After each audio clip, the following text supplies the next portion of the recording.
and welcome to Shogunate Gaming News. And today we'll talk about a new milestone for the state of Virginia, since Hard Rock has opened the first casino in the state nearly 2 weeks ago. So today we are joined by the president of Hard Rock Bristol, Allie Evangelista. Thank you, Allie, for joining us today at Shogunate again. No, thank you for having me again. It's a pleasure. Right. Well, the idea is to have your first assessments and maybe initial numbers or performance that you can share with us. I know it's too early still, but maybe I was looking at a story today that reported, I think it was the Herald Bristol Courier that reported about 37 million in wagers from only in the first full week of operation. So any details that you can provide us, it will be much welcome. Yeah, I'm not exactly sure where their data is coming from, but we're obviously monitoring our volumes. What I would tell you is that we're getting volumes that are expected at an opening, especially in an area where people had to travel far to get to a casino. So this is in their backyard now. Also seeing results that are very common and expected in local markets. As you know, we opened the temporary facilities, so we're really catering to the customer that lives within an hour and a half or so, although we did have results that show we've had customers on our property from 45 different states within the US already. That is a database of approximately 20,000 people that we have captured since opening in 2 weeks tomorrow, as you mentioned. So results are great. It's too soon to tell. Everything that is open, people come to check out, right? So we're just waiting for more time to see how business normalizes. What we are seeing is a huge influx of people from out of town on the weekends. So Friday night, Saturday, Sunday, much busier than we would expect Monday, Tuesday, and Wednesday, which is normal in local markets. And probably what we'll see long term is a much busier place to hang out on the weekends than it would be during the week. Well, you mentioned quite a lot of states for visitors. And you, in our previous conversation in March, you mentioned that you were already working with many databases to have an idea of who the audience will be. Maybe do you have any clear idea of the profile of visitors who is coming to Hard Rock Bristol today? Yeah, so we do. We have a little bit of insight already. So first and foremost, the 90-minute drive from where we are is the most regular, the ones that have been here multiple times since opening. And then we've seen something from the states around us. So we've seen people coming from North Carolina, of course, Tennessee, Pennsylvania, even South Carolina in some cases. So that has been most of our visitors around us. And then on the weekends, we even had some feedback from the local hotel owners that they have seen an influx of people looking for weekends rooms to stay, and they were commenting they're coming to the casino. So again, people that maybe are willing to drive for a few hours to get here. That is primarily what we're seeing right now. Although we did see people from 45 different states, I think the most regulars or the ones that have been here multiple times since opening are people that can drive to us within 90 minutes.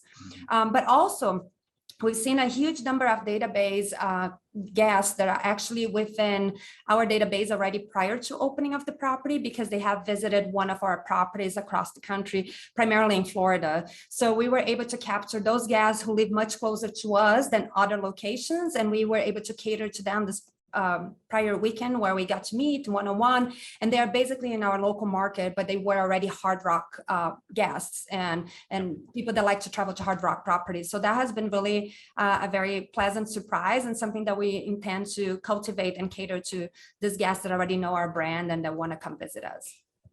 Right, and what do you think that maybe the elements or strategies that work best so far that showed the best performance in your strategy for opening?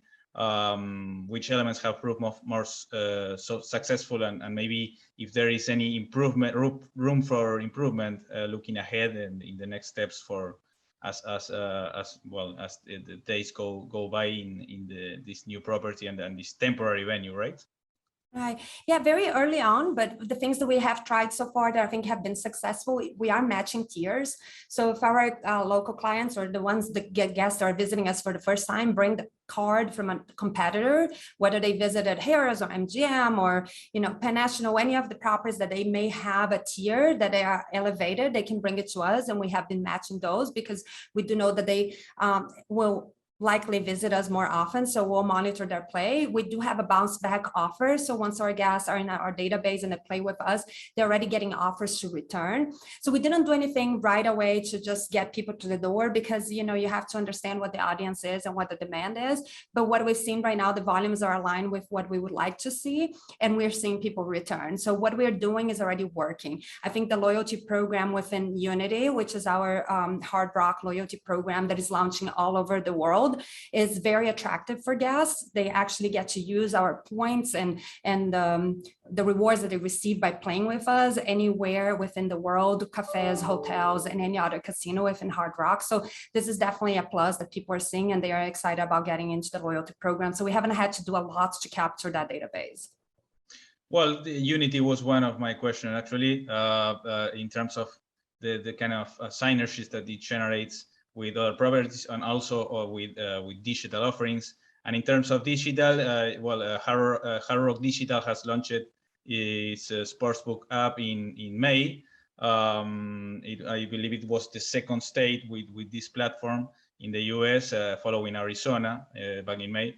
So are you leveraging this early digital launch of the sportsbook? What can you tell us about maybe the sportsbook customers so far, considering both digital and now the retail property? Yeah, absolutely. So digital has been really good for us because we had digital sports betting before we had the property. We now have a retail sports book on property, which is right next to our sports bar. It doesn't get any better than that. So although we're not in high season for sports, we have seen some interest from locals to understand what's the sports book look like, what is it, where is it located. Also, we've been featuring a lot of entertainment, so live bands, which is right next to the sports book. So they're seeing some of that cross interest in understanding sports betting. I think it's going to be a really good venue and a really good opportunity and option for folks in the area to come and spend as we enter the football season. So we're signing up with all of the sports package. This will be the place to come and hang out with us. Just not a lot going on in the world of sports right now. So it's been light for that reason. But other than that, I think it's a beautiful area with a lot of options already. Right. Well, when we last spoke in March, I believe one of the key topics or concepts that maybe I recall now is the idea of in terms of competitive advantages for Hard Rock, is the idea of not just focusing on gaming, but also but actually giving people the best entertainment. And I believe that was your words. So the question would be, well, you've already provided some insights into this, but how is this focus being reflected right now, and what are, considering that there will be a permanent property in about a year from now, you can also provide us an update if it's about 12 months from now that we can expect the permanent opening. So what in terms of the next steps and developments, looking ahead at that final product or offering, how is this focus reflected in Hard Rock Bristol? Yeah, this is great. So what I think it's so amazing about Bristol and the area in general, there's so much live entertainment and interest in artists and local music. And so we have a lot to choose from. So we've been now building a rapport with different people in the area. We're featuring really local acts in our small stage, which is located in the sports bar. And that has been great. So mostly booking them on Fridays and Saturdays right now, extending the calendar just because we're just now getting to meet people. The intent is to have live entertainment every day here on property, but that is just who we are as Hard Rock. So when it comes to long-term opportunities, we will have a Hard Rock live on property where we'd be able to book ticketed events and a much larger audience approximately 22 to 2,500 seats. That doesn't come in until we open Hard Rock Bristol, which will be in 2024. So the idea right now, the timeline, and I'll update when we talk again, the timeline is May of 2024, all pending obviously construction, logistics, and all that kind of stuff. But we're excited for that because the community here really embraces live entertainment, and they're really good. I mean, we have a lot to choose from, and they're all right here, part of our community. So I think this is what's been the best. The energy on property has just been amazing. Just we book back to back different artists, and the feedback has been great. Right. Well, another thing that maybe we discussed last time, it was the challenges, and maybe one of them was, and it's certainly something that everybody's suffering these days in any project, is the supply chain.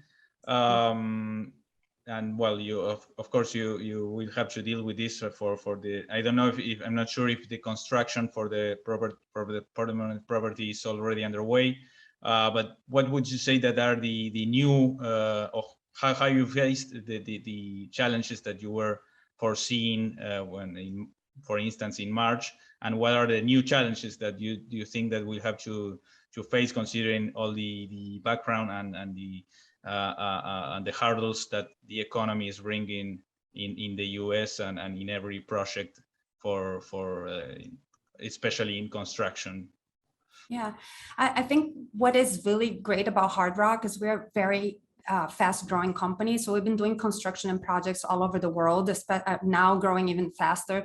What we're learning is the more projects we do, the better we get. So the fact that we even opened the temporary facility the way we did when we did is unheard of, just because of the challenges that are out there. So we're still facing them, but I'll tell you, we are making decisions for the permanent facility today because we don't want to have those issues, right? So I have the curve, understanding that logistics and the construction timelines have been very different than what we used to in the past, but we are also securing material and securing supplies now in order not to have the same problem in the future. So I think as a company, very experienced, very prepared, and some miracle get pulled in the last few weeks. Things really do happen and come around. So I think the challenges are the same. I'm just really grateful to work for a company that has a lot of experience and a lot of planning goes into executing a project like this. So we will be open in 2 years. May 2024 is a project here. It's a temporary, I want to say maybe a floating date.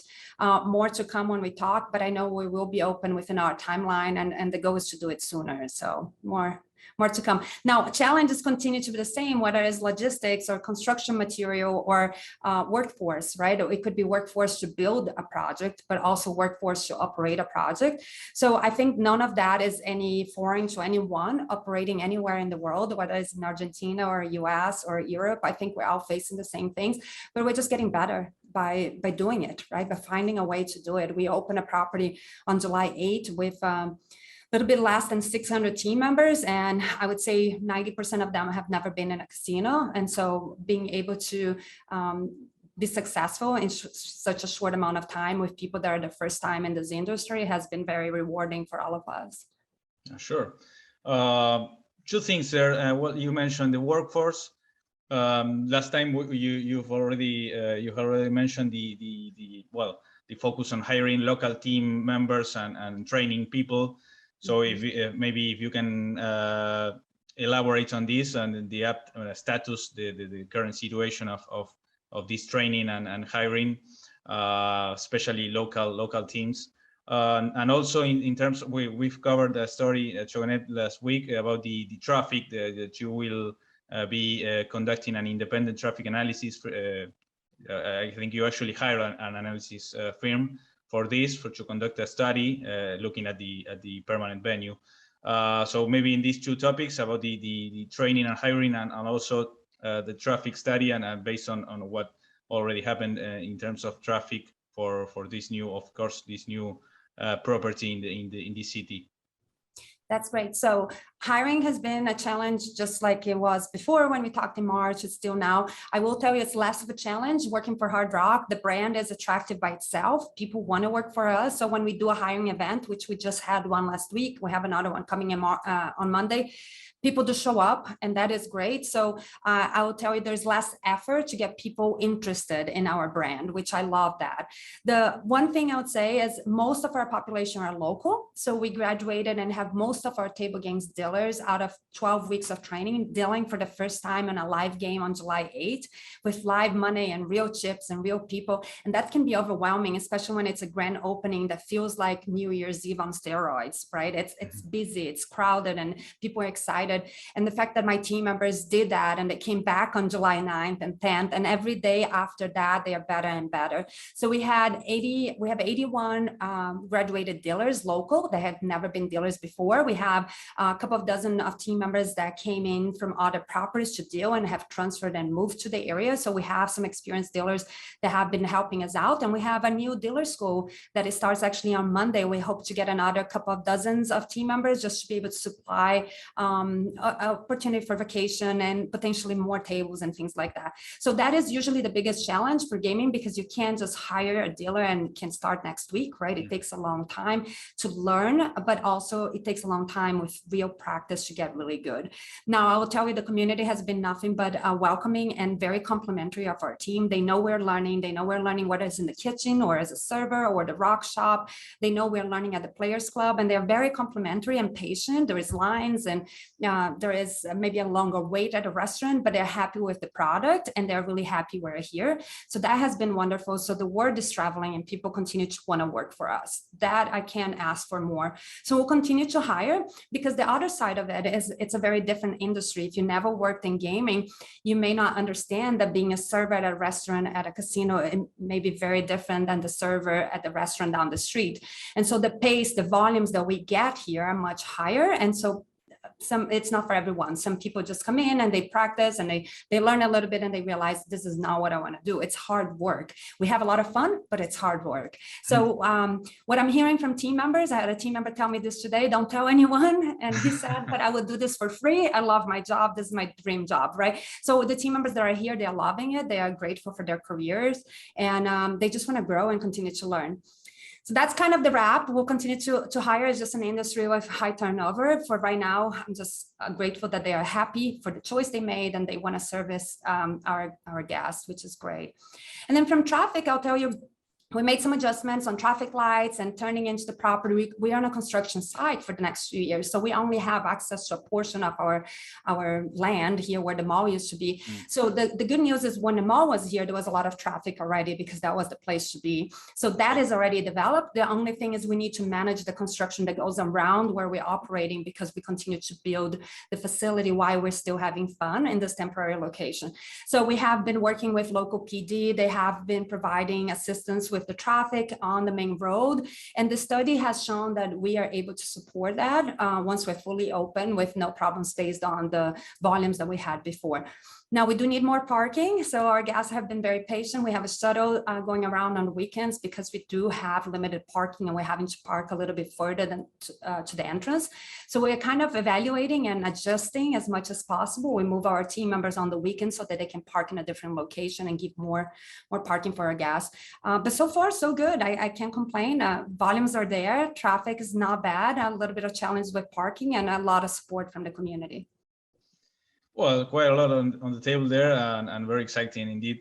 So thank you very much, Ali. I don't know if you want to add any final reflection. I was thinking, well, shownet readers are mostly from the casino industry in specific, and we are covering many innovations in terms of slots and machines and equipment. So maybe one final question would be, what can we expect, especially for the permanent property, in terms of innovations in the gaming floor, which kind of products and segments for slots and machines and table games can we expect to find from Hard Rock's strategy in this area?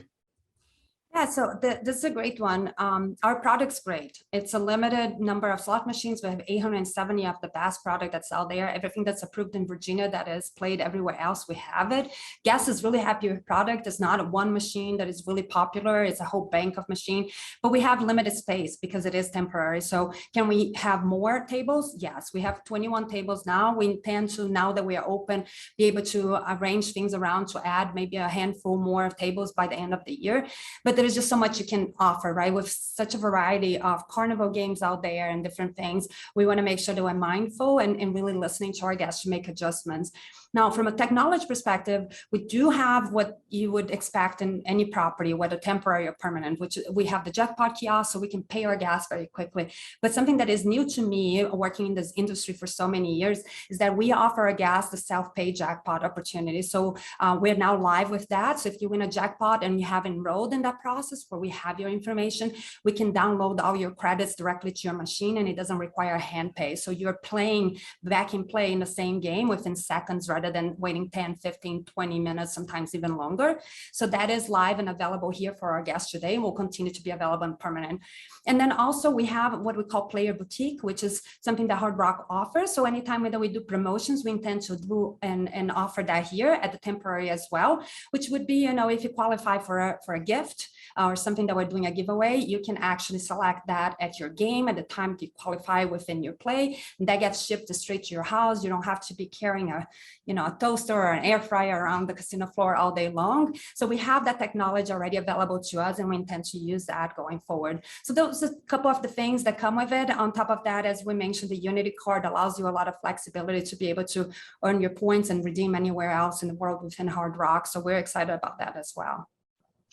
Really interesting. Thank you very much, Ali, for it's been a very exhaustive and comprehensive description of Hard Rock Bristol offering today and the future plans.